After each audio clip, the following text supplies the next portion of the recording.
എപ്പിസോഡിന്റെ opening സീനില് ഇപ്പൊ കുട്ടപ്പന്റെ nine tile power അത് പതിയെ പതിയെ കുറയാൻ തുടങ്ങും. ആ ടെൻ ടൈല് അതിപ്പോ തകർന്ന് താഴേക്ക് പോവാണ്. പക്ഷെ ഒബീട്ടോ അവൻ പറയും ടെൻ ടൈലിന്റെ കൺട്രോള് അത് പൂർണ്ണമായിട്ടും എനിക്ക് നഷ്ടപ്പെട്ടിട്ടില്ല, ഉറപ്പായിട്ടും അത് ഞാൻ വീണ്ടെടുക്കുന്നു പറഞ്ഞ് മാതുരയും ഒബീട്ടോയും അവർ രണ്ടുപേരും ഇപ്പൊ ഫയർ സ്റ്റൈൽ ജിപ്സ് ഉപയോഗിച്ച് അവിടെയുള്ള എല്ലാവരെയും ഇപ്പൊ അത് വെച്ച് ആഞ്ഞടിക്കും. പക്ഷെ എന്താ, കുട്ടപ്പന്റെ നയൻ ടൈലിന്റെ പവർ അത് അവരുടെ ബോഡിയിൽ ഉള്ളതുകൊണ്ട് തന്നെ അവർക്ക് കാര്യമായിട്ട് ഒന്നും തന്നെ സംഭവിക്കില്ല. മാതൃക്കാണെങ്കിൽ അത് കണ്ട് അവന്റെ ദേഷ്യം കൺട്രോൾ ചെയ്യാൻ കഴിയില്ല. അവനുടനെ ഇപ്പൊ അവന്റെ സുസാനയെ വെച്ച് അലൈൻഡ് ഷിനോബി ഫോഴ്സിനെ അറഞ്ച പൊറഞ്ച അറ്റാക്ക് ചെയ്യും. അതുപോലെ തന്നെ ഒബീട്ടോ അവന്റെ കാമുകി ജിപ്സു അതുപയോഗിച്ച് ഇപ്പൊ അവർ അറ്റാക്ക് ചെയ്യും. കുട്ടപ്പനാണെങ്കിൽ വീണ്ടും സർവശക്തിയോടും കൂടെ രണ്ടുപേരുടെ അറ്റാക്ക് അതിനെ പ്രിവെന്റ് ചെയ്തുകൊണ്ടേയിരിക്കും. അല്പസമയം കഴിയുമ്പോൾ മാതുരയെയും ഒബീട്ടോയെയും അവിടെ കാണാനുണ്ടാവില്ല. അവരെവിടെ പോയിന്ന് പറഞ്ഞ് നമ്മുടെ ആൾക്കാർ ടെൻഷനാവും. അവർ ചുറ്റും നോക്കും. അപ്പോഴായിരിക്കും അവർ രണ്ടുപേരും ഇപ്പൊ മുകളിൽ നിന്ന് അറ്റാക്ക് ചെയ്യുക. നറൂട്ടോ ആണെങ്കിൽ ഇപ്പൊ കിതയ്ക്കാനായിട്ട് തുടങ്ങും. ഉടനെ നയൻ ടൈല് അത് നറൂട്ടോട് ചോദിക്കും, നറൂട്ടോ ഇത് ഞാനാണ് നയൻ ടൈൽ, നീ ഇപ്പൊ ഓക്കെ അല്ലേ? ഞാൻ ഓൾറെഡി എന്റെ പവർ അതെല്ലാവർക്കും ഡിസ്ട്രിബ്യൂട്ട് ചെയ്തുകൊണ്ട് തന്നെ എന്റെ കയ്യിൽ ഇപ്പൊ പവർ ഇല്ല. ഞാൻ വീണ്ടും എന്റെ പവർ ബൂസ്റ്റ് ചെയ്തുകൊണ്ടിരിക്കുകയാണ്. ഉറപ്പായിട്ടും എനിക്ക് അല്പസമയത്തിനുള്ളിൽ തന്നെ എന്റെ നഷ്ടപ്പെട്ടു പോയ പവർ അത് വീണ്ടെടുക്കാൻ കഴിയും. അതേസമയം ഒബീട്ടോ അവൻ വീണ്ടും കുട്ടപ്പനെ മാറി മാറി അറ്റാക്ക് ചെയ്യാൻ ശ്രമിച്ചു കൊണ്ടേയിരിക്കും. അപ്പോഴേക്കും അലൈൻഡ് ഷിനോബി ഫോഴ്സ് അവരെല്ലാവരും ചേർന്ന് കുട്ടപ്പനെ പ്രൊട്ടക്ട് ചെയ്ത് പിടിക്കും. അപ്പോഴായിരിക്കും ഒരു വമ്പ ട്വിസ്റ്റ്. അവർ തകർത്ത ടെൻ ടൈല് അത് വീണ്ടും അതിന്റെ പവർ ബൂസ്റ്റ് ചെയ്ത് ഇപ്പൊ പുറത്തേക്ക് വരും. അതിന്റെ കൈയും കാലും എല്ലാം തന്നെ കൂടുതൽ സ്ട്രെങ്തനായും പവർഫുള്ളായും അങ്ങനെ വരാണ്. ടെൻ ടൈലിനെ കാണുമ്പോൾ തന്നെ ഇപ്പൊ നയൻ ടൈല് അത് നിലവിളിച്ചു പറയും, കുട്ടപ്പ എത്രയും പെട്ടെന്ന് എന്തെങ്കിലും ചെയ്യണം. ആ ടെൻ ടൈല് അത് നമ്മൾ നിൽക്കുന്ന ബേസ്മെന്റ് അത് മുഴുവനായിട്ടും തകർക്കാൻ പോവാണ്. നറൂട്ടോയ്ക്കാണെങ്കിൽ എന്താ ചെയ്യേണ്ടതെന്ന് അറിയില്ല. അവനാകെ കൺഫ്യൂസ്ഡ് ആയി അങ്ങനെ പകച്ചു നിൽക്കും. അതേസമയം ഒബീട്ടോ അവൻ ചിരിക്കും.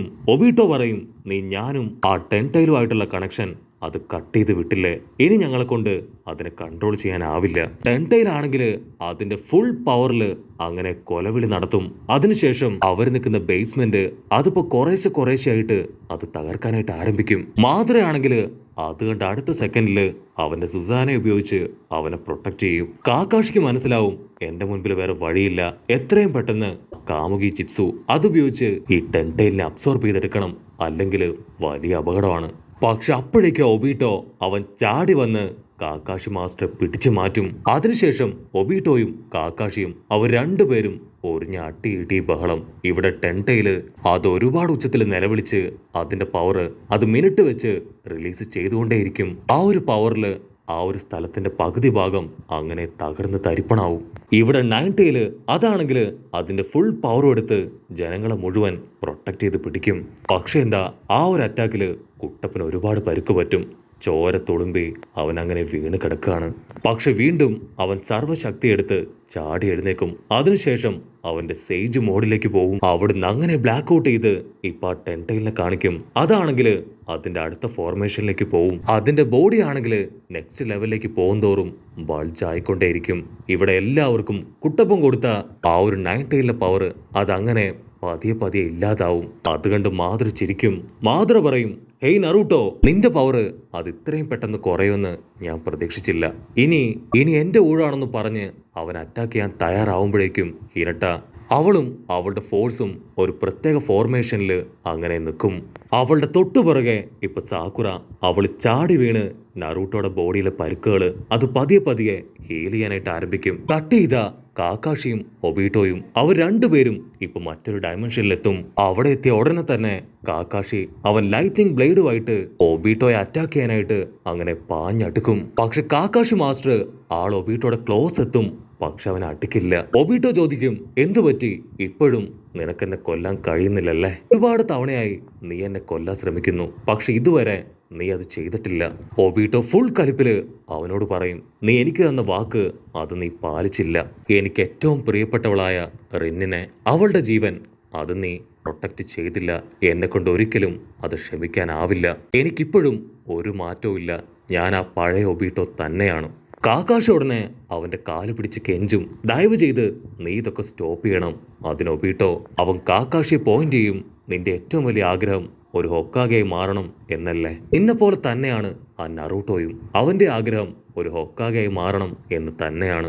നീ പണ്ട് എങ്ങനെയായിരുന്നോ അങ്ങനെ തന്നെയാണ് നറൂട്ടോ ഇപ്പോ. നീ പറഞ്ഞ എല്ലാ കാര്യങ്ങളും ഈ ഒരു ജനറേഷനിൽ നറൂട്ടോയും പറയുന്നുണ്ട്.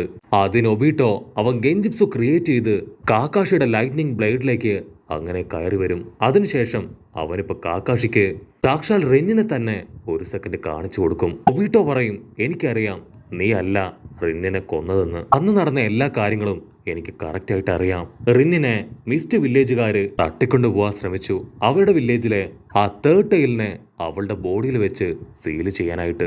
ആ സമയത്ത് കാക്കാഷി നീ ഒരുപാട് കഷ്ടപ്പെട്ട് അവളെ രക്ഷിച്ച് പുറത്തു കൊണ്ടുവന്നു. പക്ഷേ അപ്പോഴും ഹിഡൻ മിസ്റ്റ് വില്ലേജുകാര് അവരവരുടെ പ്ലാനിങ് സ്റ്റോപ്പ് ചെയ്തിട്ടുണ്ടായിരുന്നില്ല.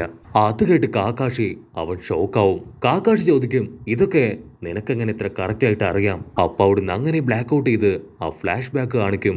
റിന്നിനെ അവളെ രക്ഷപ്പെടുത്താനായി ഒരു ബാക്കപ്പ് ടീം ഇപ്പൊ ഹിഡൻ മിസ്റ്റ് വില്ലേജിലേക്ക് വരും. അതിന്റെ ടീം ഹെഡ് ആണ് സാക്ഷാൽ കാക്കാഷി. കാക്കാഷി ആണെങ്കിൽ പരുക്ക് പറ്റിയ ഒരു ലീഫ് വില്ലേജ് ഷിനോബിയുടെ കയ്യില് ബാൻഡേജ് ഒക്കെ ഇട്ട് കെട്ടുകയാണ്. കാക്കാഷി പറയും, നിങ്ങളിവിടെ റെസ്റ്റ് ചെയ്യ്, ഞാൻ എത്രയും പെട്ടെന്ന് റിന്നിനെ രക്ഷിച്ച് തിരികെ വരാം. റിന്നിനെ അവര് എന്തോ ഒരു എക്സ്പെരിമെന്റിന് വേണ്ടിയാണ് ഉപയോഗിക്കാൻ ശ്രമിക്കുന്നത്. അത് തടഞ്ഞ് അവളെ എങ്ങനെയെങ്കിലും എനിക്ക് തിരികെ പിടിക്കണം. അടുത്ത സെക്കൻഡ് കാക്കാഷി ആള് സമരം ജിപ്സു അതുപയോഗിച്ച് ഫക്കൂണിനെയും കൂട്ടരെയും അവിടെ ക്രിയേറ്റ് ചെയ്യും. കാക്കാഷി ഫക്കൂൺ പട്ടിക്കുട്ടിയോട് പറയും, എനിക്ക് എത്രയും പെട്ടെന്ന് റിന്നിനെ കണ്ടെത്തണം, അവൾ എവിടെയുണ്ടെന്ന് എനിക്ക് കാണിച്ചതാ. അത് കേൾക്കേണ്ട താമസം ഫക്കൂണും അവന്റെ അസിസ്റ്റന്റ് പട്ടിക്കുട്ടികളും അവറ്റകള് ഉഷാറായിട്ട് മുൻപോട്ട് ഓടും. അതിന്റെ തൊട്ടു പിന്നാലെ സാക്ഷാൽ കാക്കാഷിയും. കാക്കാഷി പറയും, റിൻ ഒരു കാരണവശാലും നീ പേടിക്കേണ്ട ആവശ്യമില്ല. ഒബീട്ടോയ്ക്ക് കൊടുത്ത വാക്ക് അത് ഞാൻ പാലിച്ചിരിക്കും. നിന്നെ ആർക്കും വിട്ടു കൊടുക്കില്ല എന്ന് പറഞ്ഞ് അവർ കുറച്ചുകൂടെ മുൻപോട്ട് വരുമ്പോഴായിരിക്കും ഹിഡൻ മിസ്റ്റ് വില്ലേജിലുള്ള ഷിനോബികള് അവർ ഒരുപാട് ആയുധങ്ങളൊക്കെയായി അറ്റാക്ക് ചെയ്യാൻ റെഡിയായിട്ട് നിൽക്കുകയാണ്. അത് കണ്ട കാക്കാഷി സൈഡിൽ ശബ്ദം ഉണ്ടാക്കി അവരെ വെട്ടിത്തിരിപ്പിച്ച് മുൻപോട്ട് ഓടും. പട്ടിക്കുട്ടികളാണെങ്കിൽ ആ ഷിനോബികളെ എല്ലാം തന്നെ അവിടുന്ന് ഓടിക്കാനായിട്ട് ശ്രമിച്ചു കൊണ്ടേയിരിക്കും. അവിടുന്ന് അങ്ങനെ ബ്ലാക്ക് ഔട്ട് ചെയ്ത നമ്മുടെ ആൾക്കാർ കറക്റ്റ് ആയിട്ട് റിന്നിനെ കണ്ടുപിടിക്കും. അവളാണെങ്കിൽ ഒരു ഗെൻജിപ്സുല് അങ്ങനെ മയങ്ങിക്കിടക്കാണ്. കാക്കാഷി അവളുടെ ഗെൻജിപ്സു അത് ബ്രേക്ക് ചെയ്ത് അവളെ സേവ് ചെയ്ത് പുറത്തേക്ക് കൊണ്ടുവരും. ഫക്കൂൺ പറയും, ഇനി ടെൻഷൻ ആവണ്ട, യാതൊരു കാര്യമില്ല, നിങ്ങൾ ഈ വഴി രക്ഷപ്പെട്ടു പോയിക്കോ. ഞാനും എന്റെ പിള്ളേരും ഇവിടെയുള്ള ഷിനോബികളെ അവർ ജസ്റ്റ് ഒന്ന് വഴിതെറ്റിച്ചിട്ട് ഓടി വരാം. അടുത്ത സെക്കൻഡ് കാക്കാഷിയും റിന്നും അവർ രണ്ടുപേരും ഇപ്പൊ ഉഷാറായിട്ട് ചാടി ഓടും. ഇപ്പൊ റിന്നു പറയും, കാക്കാഷി എനിക്ക് എന്തൊക്കെയോ ഫീൽ ചെയ്യുന്നു, എന്റെ ഉള്ളില് ആരോ ഉള്ളതുപോലെ. അതിന് കാക്കാഷി പറയും, അങ്ങനൊന്നുമില്ല, നമുക്ക് എത്രയും പെട്ടെന്ന് ഇവിടുന്ന് രക്ഷപ്പെടാം, ബാക്കി കാര്യങ്ങള് നമുക്ക് പിന്നെ നോക്കാന്ന് പറഞ്ഞ് അവളുടെ കൈ പിടിച്ച് വലിച്ച് ഇപ്പൊ കാക്കാഷി മുൻപോട്ട് ഓടും. അവള് പറയും, അവരെന്നെ പിടിച്ചു വെച്ച് എന്തൊക്കെയോ ചെയ്തു, എന്റെ ബോഡിയില് ആരെയോ അവര് കയറ്റി വിട്ടു. യഥാർത്ഥത്തിൽ ആ 3 ടൈലിനെ അവരവളുടെ ബോഡിയിൽ പ്രവേശിപ്പിച്ച് കഴിഞ്ഞിരുന്നു. അവൾ കാക്കാഷിയോട് റിക്വസ്റ്റ് ചെയ്യും, പ്ലീസ് ദയവ് ചെയ്ത് എന്നെ തിരികെ കൊണ്ടുപോകരുത്. ഹിഡൻ മിസ്റ്റ് വില്ലേജുകാര് അവരെന്നെ യൂസ് ചെയ്ത് കഴിഞ്ഞു, അതുകൊണ്ട് എത്രയും പെട്ടെന്ന് നീ എന്നെ കൊല്ലണം. അത് കേട്ട് കാക്കാഷി ആള് ഷോക്കാവും. കാക്കാഷി പറയും, അയ്യോ ഇല്ല ഇല്ല, ഞാനൊരിക്കലും അത് ചെയ്യില്ല. ഒബീട്ടോയ്ക്ക് ഞാൻ ഓൾറെഡി വാക്ക് കൊടുത്തതാണ്, എനിക്ക് എന്റെ ജീവൻ നഷ്ടപ്പെട്ടാൽ പോലും നിന്നെ ഞാൻ വിട്ടുകൊടുക്കില്ല എന്ന്. അവരങ്ങനെ തർക്കിക്കുന്ന സമയത്ത് ഇപ്പൊ ഹിഡൻ മിസ്റ്റ് വില്ലേജിലെ ഷിനോബികള് അവര് റൗണ്ട് ചെയ്ത് ഇപ്പൊ കാക്കാഷിയെ അറ്റാക്ക് ചെയ്യാൻ തുടങ്ങും. അത് കണ്ട കാക്കാഷി അവൻ ആ ലൈറ്റ്നിങ് ബ്ലേഡ് ഉപയോഗിച്ച് അവരെ അറഞ്ചം പുറഞ്ചം വെട്ടും. അപ്പോഴായിരിക്കും ഒരു വമ്പ ട്വിസ്റ്റ്. റിന്ന ഗ്യാപ്പിൽ ചാടി വന്ന് കാക്കാഷിയുടെ ലൈറ്റ്നിങ് ബ്ലേഡില് അങ്ങനെ ഡയറക്റ്റ് ആയിട്ട് ചാടി വീഴും. ആ ഒരു ബ്ലേഡ് അത് കയറി ഇറങ്ങി ചോര തുളുമ്പി അവള് മരിച്ചു വീഴും. കട്ട് ചെയ്താ ഒബീട്ടോ പറയും റിൻ അന്ന് സൂയിസൈഡ് ചെയ്തു. അവൾ ഏറ്റവും കൂടുതൽ ഇഷ്ടപ്പെട്ട ആളുടെ കൈകൊണ്ട് തന്നെയാണ് അവൾ മരണപ്പെട്ടത്. പക്ഷെ നീ എനിക്ക് തന്ന വാക്ക് അതൊരിക്കലും നീ പാലിച്ചിരുന്നില്ല. ഒരു കാരണവശാലും അതെനിക്ക് വെറുതെ വിടാൻ കഴിയില്ല. നിനക്കൊരു കാര്യം അറിയോ, എനിക്കിപ്പോ ഒരു ഹാർട്ട് പോലും ഇല്ല. ഇമോഷൻസ് ഇല്ലാതെ ഞാൻ വേറൊരു സോളായിട്ട് അങ്ങനെ അലയാണ്. ഈ ഒരു ലോകം അത് വലിയൊരു നരകമാണ്. സോ നിന്നെയും ഞാൻ എൻ്റെ പുതിയ ലോകത്തേക്ക് കൊണ്ടുപോവുകയാണ്. നിന്റെ എല്ലാ വേദനയും മാറ്റി നമ്മളെല്ലാവരും വീണ്ടും ഒന്നിക്കുന്ന ആ ഒരു പുതിയ ലോകം. ഞങ്ങൾ മരിച്ചു പോയതിനു ശേഷം നീ ഒരുപാട് തവണ ഞങ്ങളുടെ കല്ലറയിൽ വന്ന് മാപ്പ് പറഞ്ഞിട്ടില്ലേ? ഇനി അതിന്റെ ആവശ്യമില്ല. നമ്മുടെ പുതിയ ലോകത്തേക്ക് നീ വരണം. അതിന് കാക്കാഷി അവൻ തറപ്പിച്ചു പറയും, യഥാർത്ഥ റിന്ന് മരണപ്പെട്ടു പോയി. അതുപോലെ തന്നെ എന്റെ പഴയ ഒബീട്ടോയെയും എനിക്ക് നഷ്ടപ്പെട്ടു. അപ്പൊ അവിടുന്ന് അങ്ങനെ കട്ട് ചെയ്ത ആ ടെൻടൈലിനെ കാണിക്കും. അതാണെങ്കിൽ വായൊക്കെ തുറന്ന് അതിന്റെ അടുത്ത സ്റ്റേജ് ഓഫ് ട്രാൻസ്ഫർമേഷനിലേക്ക് പോയിക്കൊണ്ടിരിക്കുകയാണ്. അത് കണ്ട് ബാക്കിയുള്ളവര് അവര് പേടിച്ച് നിൽക്കുന്നതോട് കൂടെ ഈ ഒരു എപ്പിസോഡും അവസാനിക്കുന്നു. എപ്പിസോഡ് ഇഷ്ടപ്പെടുകയാണെങ്കിൽ തീർച്ചയായിട്ടും ലൈക്ക് ചെയ്യാനും കമന്റ് ചെയ്യാനും ഷെയർ ചെയ്യാനും മറക്കല്ലേ. അടുത്തൊരു അടിപൊളി എപ്പിസോഡുമായിട്ട് കാണുന്നവരെ it's me with Mallu episode.